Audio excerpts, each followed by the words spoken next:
C'est toujours avec beaucoup de regrets que l'on quitte le ministère de l'Intérieur. Parce que c'est un très grand ministère, à la fois par la variété des sujets dont il traite. On touche à la vie de tous les Français et en même temps par la qualité des femmes et des hommes qui y sont engagés dans tous les domaines. J'ai beaucoup aimé travailler avec l'ensemble des agents de ce ministère.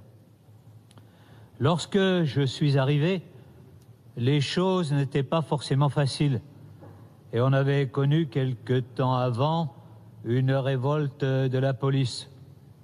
Je crois qu'aujourd'hui, je quitte à la fois un ministère apaisé et un ministère qui a su impulser un certain nombre de réformes, mais il en reste bien d'autres à pouvoir réaliser.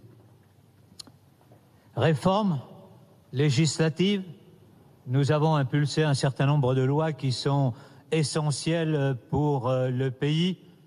La loi sur la sécurité intérieure, la lutte contre le terrorisme, qui évidemment est essentielle face à la menace actuelle. La loi Warsmann, monsieur le préfet de police de Paris, sur les Dublinés. La loi Asile et Immigration, la loi sur les rodéos. Bref, notre activité législative a été intense. Elle continuera ici à l'être dans les prochains temps. Grâce à vous, monsieur le Premier ministre, grâce au président de la République, nous avons pu obtenir pour ce ministère de l'Intérieur un budget tout à fait exceptionnel, plus 3,4%, lorsque l'ensemble du budget de l'État n'augmente que de 0,8%. Je crois que c'est là la traduction de ce qu'était l'engagement du président de la République pendant sa campagne, protéger nos concitoyens. Et cela va nous permettre d'embaucher 2500 personnes, quand l'an dernier, nous en avions déjà embauché 2000, et nous allons atteindre les 10 000 sur le quinquennat. Cela permet de remailler tout le territoire. Le budget, c'est des hommes, c'est aussi des sommes investies dans l'immobilier, parce que lorsque je regardais l'état de nos commissariats, de nos casernes de gendarmerie, je me disais que c'était indigne des conditions de travail de ces femmes et de ces hommes. C'est aussi un investissement dans les nouvelles technologies numériques. Et par exemple, pour la police, le fait d'avoir 60 000 tablettes Néopol change le travail sur le terrain. Nous aurons 17 500 caméras piétons, et donc le travail va changer. Au-delà de ces moyens, nous avons établi ensemble la police de sécurité du quotidien, et chacune et chacun dans ses rangs sait que c'est d'abord un changement de méthode, une police du sur-mesure, une police coopérative avec l'ensemble des élus, avec celles et ceux qui, sur le terrain, peuvent agir. Nous sommes en train d'installer au cours de ce mois de septembre 15 quartiers de reconquête républicaine. Nous en installerons 15 à la fin de l'année, et c'est quelque chose d'essentiel. Monsieur le Premier ministre, si j'ai un message à faire passer, je suis allé dans tous ces quartiers, des quartiers nord de Marseille, au Mirail à Toulouse, à la périphérie parisienne, Corbeil, Aulnay, Sevran. C'est que la situation est très dégradée. Et le terme de reconquête républicaine prend dans ces quartiers tout son sens. Parce que oui, aujourd'hui, c'est plutôt la loi du plus fort qui s'impose, des narcotrafiquants, des islamistes radicaux qui a pris la place de la République. Alors il faut à nouveau assurer la sécurité dans ces quartiers, mais je crois qu'il faut fondamentalement les changer. Quand des quartiers se paupérissent, se ghettoisent, il ne peut y avoir que des difficultés.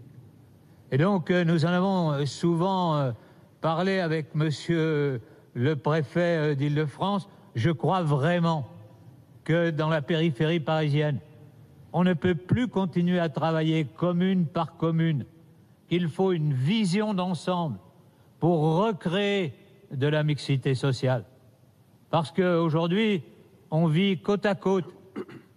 Et je le dis toujours, moi je crains que demain, on vive face à face. Et donc nous sommes en face de problèmes immenses. Je parlais tout à l'heure de la loi Asile et Immigration. Il faut accueillir, mais il faut accueillir en accueillant bien. Si effectivement c'est pour mettre ceux qu'on accueille dans les cités dont je viens de parler, on accroîtra encore les problèmes et la situation deviendra demain totalement ingérable. Je crois qu'avec nos territoires, nous avons mis en place un certain nombre de réformes qui me semblent de bonnes réformes. La cessation de la baisse de dotation aux collectivités locales a été pour elles un ballon d'oxygène. On voit aujourd'hui que l'investissement reprend. La contractualisation avec les plus grandes des collectivités locales réussit. Lorsque l'on met à 1,2, on s'aperçoit qu'on est à 0,6 dans ces grandes collectivités locales. Alors oui, nous pouvons repartir de l'avant dans un dialogue constructif. Moi, je suis comme vous, monsieur le Premier ministre, un Girondin, quelqu'un qui vient de ville, qu'on aime toujours. Et donc, je sais que c'est dans un maillage assez fin entre à la fois l'activité de l'État et puis les collectivités locales, quelles qu'elles soient, parce que moi, je ne fais pas différence entre métropole, ville moyenne, zone rurale. C'est tous ces territoires qu'il faut remettre ensemble dans la dynamique pour faire en sorte que notre pays reparte de l'avant. Je terminerai en disant que, ici au ministère de l'Intérieur, nous avons impulsé un certain nombre de grandes réformes. Je constatais avec étonnement, lorsque je suis arrivé ici, que personne n'avait une vision complète du budget du ministère, et donc qu'on était incapable de dire mois par mois où on en était de la progression de la masse salariale, des investissements, et donc qu'il n'y avait pas de pilotage. J'ai chargé, j'espère que cela continuera dans l'avenir, monsieur le secrétaire général, d'établir cette comptabilité, d'avoir des carnets de bord qui, mois par mois, nous disent où nous en sommes dans les crédits du ministère. Puis nous avons lancé, j'espère qu'elles continueront, deux grandes réformes. L'une sur la mutualisation des achats, parce que c'est comme ça que nous pouvons réduire les coûts, et l'autre, elle est plus sensible, je le sais, sur le numérique.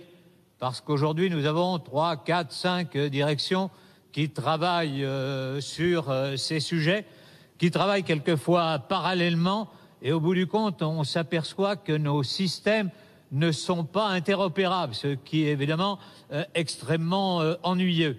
Demain, nous allons porter, Madame Belloubet, la garde des Sceaux, portera une grande réforme de la procédure pénale, attendue par beaucoup de policiers et de gendarmes, et attendue également par les magistrats. Il faut que nos outils permettent justement de communiquer. Et donc, lorsque l'on travaille en ce moment sur la signature numérique, pour demain dématérialiser totalement les procédures, ce sera évidemment une révolution fantastique. Voilà. Voilà, mesdames et messieurs, moi je quitte avec regret, je vous le disais, ce ministère.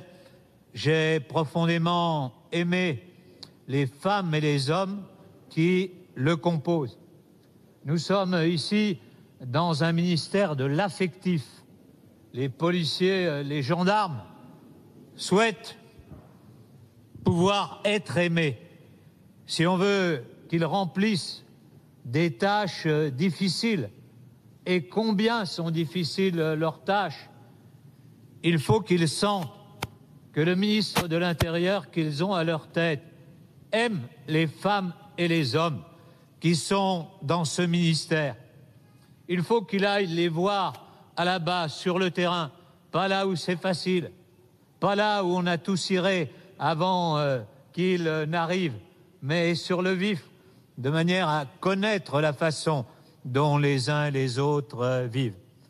Je veux remercier mon cabinet. Ils ont été formidables et je vous disais, Monsieur le Premier ministre, que je vous demande de veiller sur eux pour l'avenir.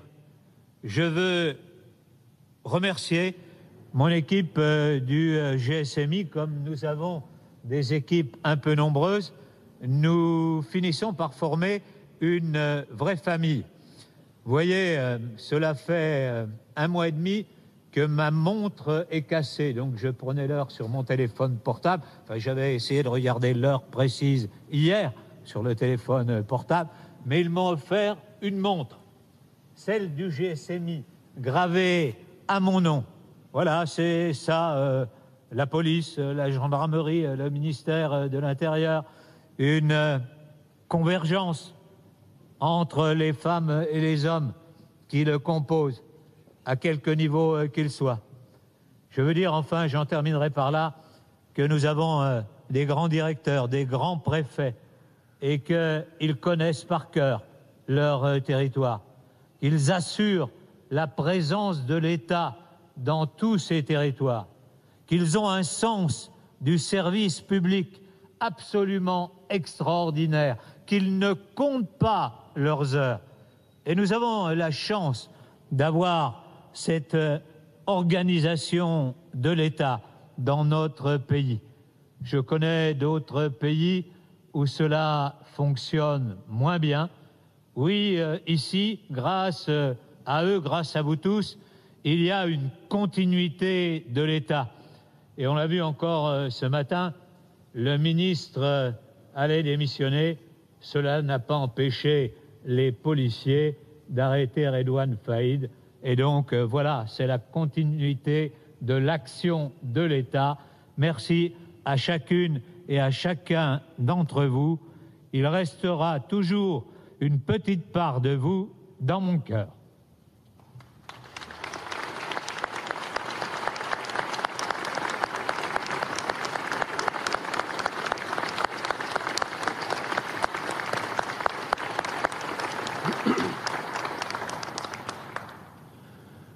Monsieur le ministre d'État, cher Gérard, Madame la ministre, Mesdames et Messieurs, au moment où vous vous apprêtez,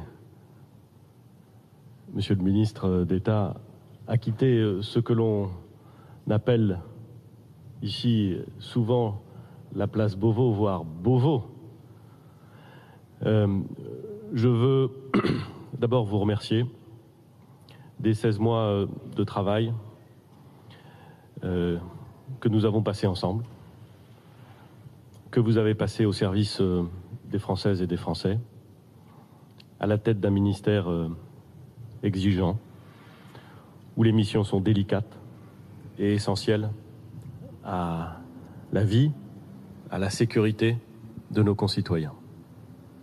Pendant ces 16 mois, j'ai pu apprécier la très grande culture qui est la vôtre, le caractère direct de l'expression,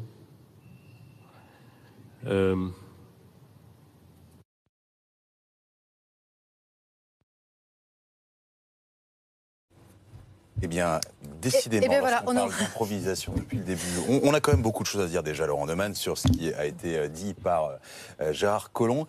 On a eu l'impression, durant ce long discours, que Gérard Collomb faisait son propre bilan parce qu'il avait un peu peur que personne ne le fasse pour lui. Oui, effectivement, il sait que une fois qu'il aura quitté le ministère, et bien évidemment, la Macronie, de façon générale, ne fera pas l'éloge de Gérard Collomb. On va essayer de tourner la page le plus vite possible. Et donc, on l'a retrouvé. Ah, on l'écoute alors. Que le ministère de l'Intérieur, c'est d'une certaine façon le ministère de l'État. C'est le ministère de la permanence de l'État. C'est le ministère de la puissance qui doit toujours revenir à la loi. C'est le ministère de la présence de l'ensemble des forces qui concourent à la sécurité des Français sur l'ensemble du territoire. Je veux leur dire que la mission qu'ils ont choisie et qui leur est confiée par nos institutions est une mission terriblement exigeante, mais absolument essentielle à faire vivre ce que nous sommes, à défendre notre identité, nos valeurs, ce à quoi nous croyons et ce que nous sommes. Nous leur faisons une confiance totale. Nous sommes exigeants avec eux. Mais cette exigence, elle s'accompagne d'une confiance totale. Je veux enfin dire que notre détermination à l'ensemble des membres du gouvernement, au Premier ministre que je suis, et bien entendu au Président de la République, d'assurer le plus haut niveau de sécurité aux Français. À chaque instant, quel que soit l'endroit sur le territoire sur lequel nous nous trouvons, notre volonté est de faire en sorte de garantir et d'assurer le plus grand niveau de sécurité aux Français. Nous vivons une époque difficile, avec des menaces à l'extérieur de notre territoire et parfois sur notre territoire. Nous vivons une époque de trafic, vous l'avez dit, monsieur le ministre d'État, d'illégalité, d'incivilité. Et il nous appartient à nous tous d'être à la hauteur de la tâche pour donner aux Français ce qu'ils attendent. La confiance, la sécurité, l'espoir et l'envie de faire vivre notre pays. Pour tout ce que vous avez fait ici, monsieur le ministre de l'État, soyez remercié. Le Premier ministre, ayant vocation à aller partout sur le territoire national, il pourra arriver qu'il se rende à Lyon et il en sera particulièrement heureux. Merci beaucoup.